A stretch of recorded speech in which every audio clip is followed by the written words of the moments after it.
거룩한 주일, 복된 주일입니다. 오늘도 하나님의 명령에 따라 주일을 성수하며 감사와 찬미로 주 앞에 나오신 여러분들을 주의 이름으로 환영하며 축복합니다. 오늘 드리는 이 예배가 어느 때보다도 은혜와 감격이 있는 예배가 되기를 바랍니다. 우리 교회는 오늘 오후 예배를 은퇴 및 임직 감사 예배로 드립니다. 두 분의 안수 집사님 또한 두 분의 권사님이 은퇴를 하시고 두 분의 장로님이 장로 장립을 하고 세 명의 권사님이 취임을 하게 됩니다. 지난 연말에 투표를 했고 12주의 제자훈련을 마치고 이제 임직을 하게 됩니다. 저는 이 은퇴와 임직이 교회에게 아주 중요한 또한 기억하는 장치이고 또한 믿음으로 도전할 수 있는 귀한 기회라고 생각을 합니다. 은퇴를 하는 것은 그동안 우리에게 주신 하나님의 은혜, 에베네셀의 하나님의 은혜를 기억하는 것입니다. 그리고 임직을 하는 것은 지금도 나와 함께 하시는 임마누엘 하나님을 느끼고 또한 우리의 모든 것을 인도하고 채우실 여호와 이레의 하나님을 기대하는 것입니다. 사실 믿음에 있어서 과거와 현재와 미래를 믿음으로 고백하는 이 에베네셀의 하나님, 임마누엘의 하나님 또한 여호와 이레의 하나님을 고백하는 것은 우리의 믿음을 잘 간직하고 또한 우리의 믿음을 성장하게 하는 중요한 방편이라 생각을 합니다. 사랑하는 여러분, 이 은퇴와 임직식을 통해서 그동안 우리의 삶과 우리 가운데 부어주신 하나님의 은혜, 에베네셀의 하나님의 은혜를 기억하고 감사하기를 바랍니다. 그리고 지금도 나와 함께 하시고 우리 교회에 은혜 내려주시는 임마누엘 하나님, 그 하나님을 느낄 수 있는 귀한 자리가 되기를 바랍니다. 또한 새로운 일꾼을 통해서 더 은혜와 성장을 허락하실 여호와 이레의 하나님을 기대하는 우리 모두가 되기를 바랍니다. 특별히 이 임직식은 교회의 큰 잔치입니다. 여러분, 우리가 함께 기뻐해야 하는 일입니다. 함께 나오셔서 함께 웃는 교회가 되기를 바랍니다. 그리고 자녀들과 함께 오셔서 여러분 믿음의 좋은 본, 믿음의 좋은 유산을 우리 자녀들에게도 보여줄 수 있는 귀한 기회로 삼으시기를 부탁을 드립니다. 모쪼록 이 은퇴와 임직을 통해서 새로운 게 되는 우리 대형교회와 성도들 되시기를 바랍니다. 우리 옆에 분과 한번 이렇게 인사했으면 좋겠습니다.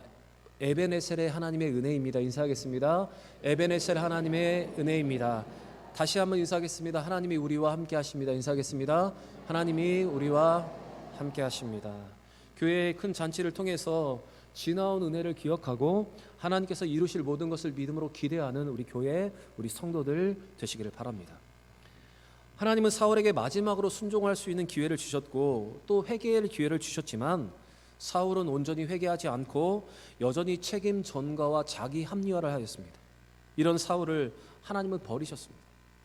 사무엘은 불순종한 사울을 대신하여 아말렉의 왕 아각을 죽이고 라마로 돌아갑니다. 그리고 죽는 날까지 사울을 보지 않았습니다.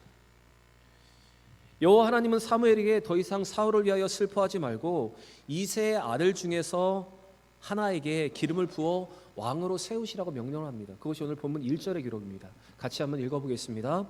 여호와께서 사무엘에게 이르시되 내가 이미 사울을 버려 이스라엘 왕이 되지 못하게 하였거늘 내가 그를 위하여 언제까지 슬퍼하겠느냐. 너는 뿔에 기름을 채워 가지고 가라. 내가 너를 베들레헴 사람 이새에게로 보내리니 이는 내가 그의 아들 중에서 한 왕을 보았느니라 하시는지라. 사울은 사무엘에 대한 슬픔에 잠겨 있었습니다. 그런 사무엘에게 하나님은 언제까지 그를 위하여 슬퍼하겠느냐고 말씀을 하십니다. 이미 사울은 하나님의 뜻을 거스르고 하나님이 그를 왕에서 버리셨습니다. 하나님은 지금 과거에 연연하지 않고 새로운 일을 행하신다고 지금 말씀을 하십니다. 여러분, 오늘 우리는 이 말씀에서 우리도 사무엘처럼 과거의 실패와 아쉬움 때문에 또한 사람에 대한 슬픔 때문에 여러분 우리는 슬퍼하면서 시간을 보내고 있는지도 모릅니다. 때로는 실패와 아쉬움 때문에 우리는 과거에 계속 머물러서 이 사무엘처럼 사울을 위해서 슬피 울고 있는지도 모릅니다. 그런데 하나님은 우리에게 오늘 이렇게 말씀하십니다. 사무엘에게 말씀하셨던 것처럼 과거의 실패와 아쉬움에 있는 그 과거에 머물지 않고 하나님이 여시는 새로운 길을 바라보라고 말씀을 하십니다. 여러분, 오늘 이 사무엘에게 주시는 이 음성을 하나님의 음성으로 듣고 또한 우리에게도 들려주시는 그 음성 듣고 이제 과거에 연연하고 과거에 매여 있는 것이 아니라 하나님이 우리에게 주시는 새로운 길을 향해서 나아갈 수 있는 여러분과 제가 되길 바랍니다. 그런데 하나님께서 사무엘에게 내리신 이 명령, 이새의 집에 가서 새로운 왕에게 기름을 부으라는 이 명령은 사무엘에게 죽음을 가져올 수 있는 위험한 일이었습니다. 아직 왕이 있는데 새로운 왕에게 기름을 부어 왕으로 세우라는 것은 왕정 국가에서 반역죄에 해당하는 것으로 생명의 위협을 받는 것이었습니다. 4절 말씀을 보시면 사무엘이 베들레헴에 이르렀을 때 베들레헴의 장로들이 그를 영접하는데 어떻게 영접했다고 기록을 하냐면 떨면서 그를 영접했다 이렇게 기록을 하고 있습니다. 지금 사울 왕과 대척을 이루고 있는 사무엘이 지금 베들레헴에 오는 것은 어쩌면 사울에게 오해를 살 수 있는 것이기 때문에 그 성읍의 장로들은 두렵고 떨림으로 지금 이 사무엘을 영접하고 있습니다. 그래서 장로들은 사무엘에게서 이렇게 묻습니다. 평강을 위하여 오시나이까? 이렇게 물었던 것입니다. 이렇게 위험천만한 일에 대해서 사무엘은 하나님의 인도하심을 믿고 그 명령에 순종했습니다. 자기의 목숨이 달린 일이지만 하나님의 명령에 지금 순종하고 있습니다. 하나님은 사무엘의 두려움을 책망하지 않으셨습니다. 대신 그 문제를 극복할 수 있는 방편을 그에게 말씀하여 주셨습니다. 그는 암송아지 한 마리를 끌고 가서 제사를 드리러 왔다고 하라는 구체적인 지침을 그에게 주신 것입니다. 여러분, 우리가 무엇인가 새로운 일을 행할 때, 또한 새로운 일을 시작할 때, 또한 위험성이 있는 일을 시작할 때 우리의 마음에는 두려움이 있습니다. 그런데 하나님은 그 우리의 두려움을 다 아십니다. 그래서 우리가 순종할 수 있는 길을, 우리가 순종할 수 있도록 그 길을 보여주시고 우리를 인도하시는 분이 우리 하나님이십니다. 그래서 믿음은 여러분, 두려움이 없는 것도 믿음이지만 두려움 속에서도 하나님의 말씀을 따라가는 것이 믿음입니다. 오늘 주시는 이 말씀 속에서 혹시 새로운 것을 시작할 때 우리의 마음 가운데 두려움이 있다면 오늘 하나님의 인도하심을 받았던 사무엘처럼 하나님의 음성 듣고 따라갈 수 있는 여러분과 제가 되기를 바랍니다. 하나님은 사무엘에게 암송아지를 끌고 마을로 가서 제사를 드리기 위하여 왔다고 하고는 이새와 그의 아들들을 초대하라고 말씀하셨습니다. 그것이 2절과 3절의 기록입니다. 하나님은 사무엘에게 제사를 마치고 이새의 집에 가서 그곳에서 식사를 하도록 하셨습니다. 이렇게 식사를 하게 하신 것은 하나님께서 정하신 사람에게 기름을 붓기 위한 것이었습니다. 그래서 사무엘은 모여있는 이새의 7 아들 중에서 하나님이 누구를 새로운 왕으로 선택하실지 이새의 아들들을 눈여겨보았습니다. 그 자리에서 사울은 이새의 장남인 엘리압의 용모와 그의 키를 보고 여호와께서 기름 부으실 자가 과연 여기 있다라고 그가 생각을 하게 되었습니다. 그것이 6절의 기록입니다. 우리 같이 한번 읽어보겠습니다. 그들이 오매 사무엘이 엘리압을 보고 마음에 이르기를 여호와의 기름 부으실 자가 과연 주님 앞에 있도다 하였더니, 사무엘의 눈에 볼 때는 장남이었던 이 엘리압의 준수한 용모와 키가 왕이 될 만했습니다. 그래서 그는 하나님이 택하신 자가 이 사람일 것이다, 그는 추측을 하게 되었습니다. 하지만 하나님은 내가 보는 것은 사람과 같지 아니하니 사람은 외모를 보거냐 나 여호와는 중심을 보시느냐 말씀하시면서 그가 아니라고 하나님은 말씀하십니다. 그것이 7절의 기록입니다. 우리 7절도 같이 한번 읽어보겠습니다. 여호와께서 사무엘에게 이르시되 그의 용모와 키를 보지 말라. 내가 이미 그를 버렸노라. 내가 보는 것은 사람과 같지 아니하니 사람은 외모를 보거니와 나 여호와는 중심을 보느니라 하시더라. 저는 이 본문을 볼 때 왜 사무엘이 장남이었던 이 엘리압을 주목했을까를 한번 생각해 보았습니다. 사무엘이 이 엘리압을 주목했던 것은 그의 용모와 신장 때문이었습니다. 그런데 더 자세히 살펴보면 사무엘이 엘리압을 주목했던 것은 그의 세상의 관습과 그의 선입견 때문이었습니다.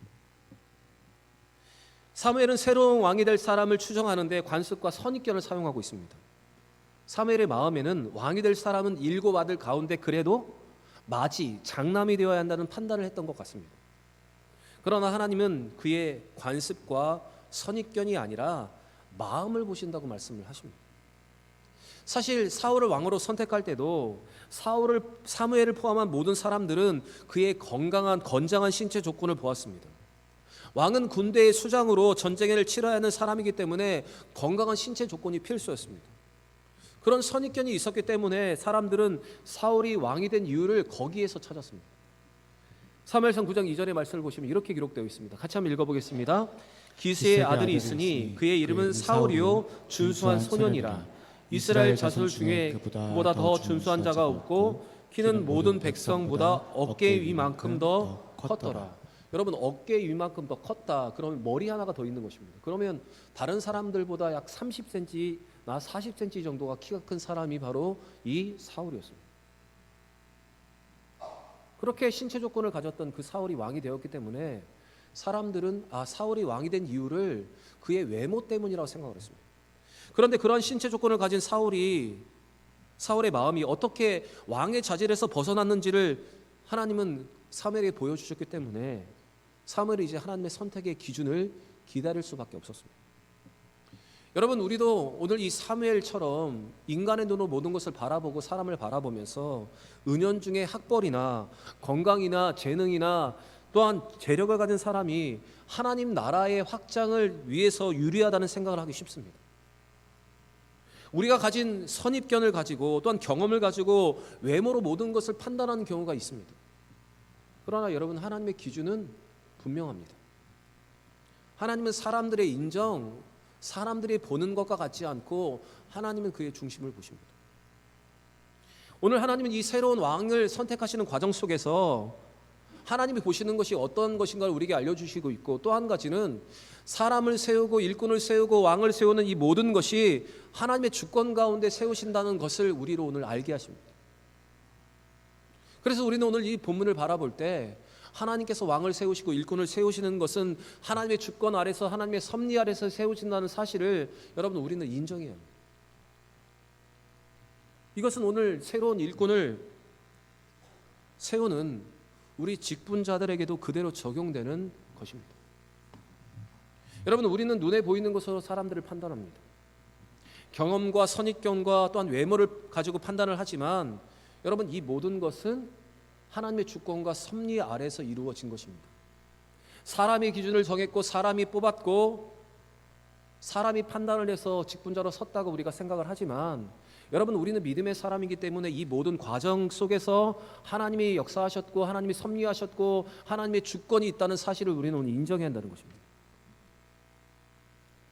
그래서 모든 것을 사람의 시선과 사람의 경험과 판단으로 평가했다면 이제 그 판단과 평가를 멈추고 하나님의 주권을 섭리하면서 이 모든 것을 믿음으로 바라보아야 하는 것입니다. 사랑하는 여러분, 인간의 눈으로 판단하고 쉽게 결론을 내리지 않고 하나님의 시선과 하나님의 주권과 섭리를 인정하면서 모든 일을 믿음으로 바라볼 수 있는, 겸손하게 하나님의 주권을 인정할 수 있는 여러분과 제가 되길 바랍니다. 하나님은 사무엘에게 엘리압이 아니라 말씀하셨습니다. 그리고 둘째 아비나답도, 셋째 삼마도 하나님의 선택을 받지 못했습니다. 그것이 오늘 8절과 9절의 기록입니다. 제사에 참여한 7 아들 모두 택감을 받지 못했습니다. 그것이 10절의 기록입니다. 7 아들이 모두 있었지만 그들은 다 택감을 받지 못했습니다. 하나님 분명 사무엘에게 이새의 아들 중에서 택할 자가 있다고 하셨기 때문에 사무엘은 이새에게 한 번 묻습니다. 혹시 아들이 더 있느냐? 그때 이새는 막내 말제가 남아 있다고 말을 합니다. 막내는 왕이 될 가능성이 없으니 형들을 다 불러놓고 지금 양을 치게 한 것입니다. 우리 11절 말씀 같이 한번 읽어보겠습니다. 또 사무엘이 이새에게 이르되 내 아들들이 다 여기 있느냐? 이새가 이르되 아직 막내가 남았는데 그는 양을 지키나이다. 이새의 눈에는 막내는 아직 어리기 때문에 그가 낄 자리가 아니라고 생각했던 것 같습니다. 왕이 될 가능성이 없다고, 말제는 왕이 될 가능성이 없다고 그들은 판단했던 것 같습니다. 그래서 아예 그 자리에 부르지도 않았습니다. 여러분, 지금 이새도 인간의 눈으로 자기 아들에 대해서 경험과 선입견으로 지금 판단을 하고 있다는 사실을 우리는 보아야 합니다. 자기의 아들인데도 불구하고 인간의 눈으로 그의 가능성을 보지 못하고 있었던 것입니다. 사무엘은 막내를 부르라고 말합니다. 그래서 막내가 준비되지 않고 양을 치던 모습 그대로 지금 사무엘 앞에 서게 되었습니다. 그런데 오늘 보시면 성경은 이렇게 표현합니다. 그의 얼굴빛이 붉고 눈이 빼어나고 얼굴이 아름답더라. 그의 용모에 대해서 기록하지 않은 것 같은데 그의 키에 대해서는 말하지 않았지만 그의 얼굴이 붉었고 눈이 빼어나고 아름다운 소년이었다, 이렇게 기록을 하고 있습니다. 이렇게 뒤늦게 자리에 참여했던 다윗에게 사무엘은 기름을 붓고 하나님의 음성을 따라 기름을 붓고 그를 다음 왕으로 세우게 되었습니다. 여러분, 지금 우리는 하나님의 눈이 부모도 알아보지 못하는 다윗의 중심과 가능성을 살피고 계시는을 우리는 보고 있습니다. 사람의 눈에는 다윗은 전혀 왕처럼 보이지 않았지만 하나님의 눈에는 그가 이스라엘 왕이었습니다. 이것이 바로 인간과 하나님의 시각의 차이입니다. 사람은 외모를 보지만 하나님은 중심을 보십니다. 그래서 여러분, 우리는 언제나 우리의 중심을 보고 계시는 하나님을 의식하면서 여러분 살아가야 하는 것입니다. 여러분, 사람의 눈을 속일 수 있습니다. 지난주에 말씀드린 것처럼 인기 많은 척하고 돈 많은 척하고 안 아픈 척하면서 사람을 속일 수가 있습니다. 그러나 중심을 보시는 하나님은 속일 수가 없습니다. 그래서 우리는 항상 중심을 보시는 하나님의 시선을 의식하면서 여러분 중심의 진실함을 보시는 하나님 앞에 두렵고 떨림으로 살아가야 하는 것입니다. 마태복음 5장 산상수훈에서 예수님은 이 진리를 한 번 더 분명하게 하셨습니다. 사람은 겉으로 드러나는 행위를 보고 판단할 수밖에 없지만 하나님은 그의 마음 속에 있는 동기와 생각까지도 판단하신다. 그래서 여인을 보고 마음의 음욕을 품은 자마다 이미 간음하였느니라 예수님께서 말씀하셨습니다. 하나님 무엇을 보십니까? 우리의 중심에 어떤 생각을 하고 있는지, 우리의 마음에 무엇을 가지고 있는지를 보신다는 것입니다. 무엇 하는 척, 그건 하나님 앞에 소용이 없다는 것입니다. 사랑하는 여러분, 하나님의 시선은 외모보다 우리의 중심을 보십니다. 그래서 중심을 보시는 하나님 앞에는 중심의 진실함을 보이며 살아가야 하고, 외모를 취하는 사람들에게는 중심의 진실함이 삶의 열매로 드러나는 삶을 살아가야 하는 것입니다. 오늘 본문을 보시면 다윗의 중심이 어떠했는지, 왜 하나님께서 그를 선택하셨는지 그거에 대한 내용이 기록되어 있지 않습니다. 그러나 이후의 다윗의 삶을 통해서 하나님이 왜 다윗을 선택하셨는지 하나님의 뜻을 엿볼 수 있습니다. 사무엘상 17장 47절을 보시면 다윗이 골리앗과 싸우는 장면이 나옵니다. 그때 다윗의 고백은 이런 고백이었습니다. 여호와의 구원하심이 칼과 창에 있지 아니함을 이 무리에게 알게 하리라. 전쟁은 여호와께 속한 것인즉 그가 너희를 우리 손에 넘기시리라. 여러분, 다윗의 믿음의 고백입니다. 거인 골리앗을 상대하며 나아갈 때 그는 이와 같은 하나님을 믿는 믿음과 담대함을 가지고 전쟁에 나아가는 사람이었습니다. 그리고 사무엘상 23장 2절에 보시면 그는 전쟁에 나아갈 때도 모든 것을 하나님께 묻는 사람이었습니다. 이 전쟁에 나아가야 합니까? 그들을 쳐야 합니까? 모든 것을 하나님께 묻는 사람이 다윗이었습니다. 그리고 사무엘하 12장 13절에 보시면 다윗은 죄가 드러났을 때 하나님 앞에 변명하지 않았습니다. 책임을 전가하지 않고 곧바로 엎드려 하나님 앞에 회개한 사람이 바로 다윗입니다. 여러분, 기름 부음을 받고 난 이후의 다윗의 삶을 보시면 왜 하나님께서 그를 택하셨는지 우리는 알 수 있습니다. 이런 다윗을 향한 하나님의 마음, 하나님의 마음이 잘 표현된 곳이 있는데 바로 사도행전에 기록되어 있습니다. 사도행전 13장 21절부터 22절의 말씀을 보시면 하나님이 그를 선택하신 이유가 등장하고 있습니다. 우리 같이 한번 읽어보겠습니다. 그 후에 그들이 왕을 구하거늘 하나님이 베냐민 지파 사람 기스의 아들 사울을 40년간 주셨다가 패하시고 다윗을 왕으로 세우시고 증언하여 이르시되 내가 이새의 아들 다윗을 만나니 내 마음에 맞는 사람이라 내 뜻을 다 이루리라 하시더니, 여러분, 이런 모든 것이 하나님의 마음에 맞았기 때문에 하나님께서 다윗을 선택하셨습니다.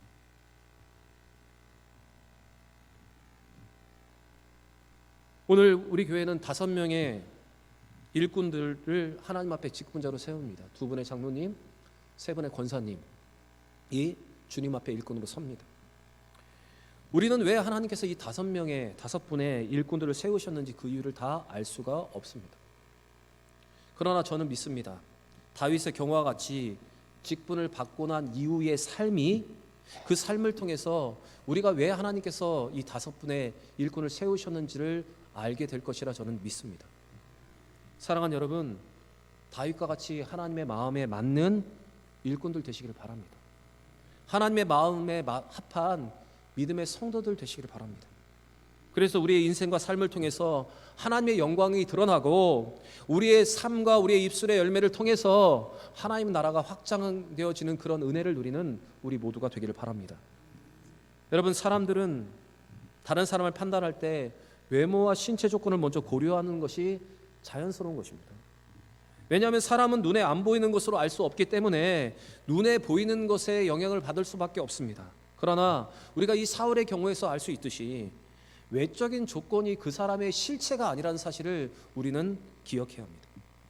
그렇기 때문에 성도는 자신의 상식과 자신의 경험과 자신의 판단과 선입견이 항상 옳지 않을 수 있다는 사실을 인식하고 겸손하게 인정하고 하나님의 뜻을 겸손하게 받아들이고 또한 하나님의 섭리와 주권을 인정할 줄 아는 믿음의 모습도 여러분 우리 가운데 필요한 것입니다.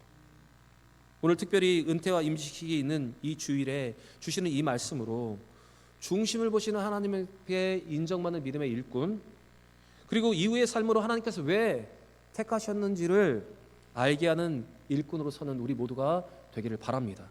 특별히 먼저 임직을 받은 분들, 여러분의 삶을 돌아보시고 내가 임직받을 때 그 결단과 그 결정과 그 믿음의 모습으로 하나님 앞에 서 있는지를 다시 한번 돌아볼 수 있는 귀한 기회가 되기를 바랍니다. 여러분, 사람은 외모를 보지만 하나님은 중심을 보십니다. 중심을 보시는 주님께는 중심의 진실함을 드리고 외모를 취하는 사람들에게는 믿음의 사람다운 아름다운 열매로 우리의 믿음을 증명하는 우리 모두가 되기를 바랍니다. 마태복음 12장 35절에 성경이 이렇게 기록되어 있습니다. 같이 한번 읽어보겠습니다. 선한 사람은 그 쌓은 선에서 선한 것을 내고 악한 사람은 그 쌓은 악에서 악한 것을 내느니라. 결국에 중심의 진실함이 삶으로 드러나게 된다는 것입니다. 사랑하는 여러분, 중심의 진실함이, 하나님께서 인정하시는 그 중심의 진실함이 삶의 열매와 입술의 열매로 나타납니다. 하나님이 인정하시는 그 마음의 진실함을 갖고 또 하나는 하나님이 인정하시는 그 모든 것이 삶의 열매로 나타나는 우리 모든 성도들 되시기를 바랍니다. 오늘 이 임직식 앞에 다시 한번 우리의 믿음을 고백하고 하나님의 주권과 섭리를 인정하면서 더 믿음으로 힘차게 도약하며 나아가는 우리 모든 성도들 되시기를 우리 구주 예수 그리스도의 이름으로 간절히 축원합니다.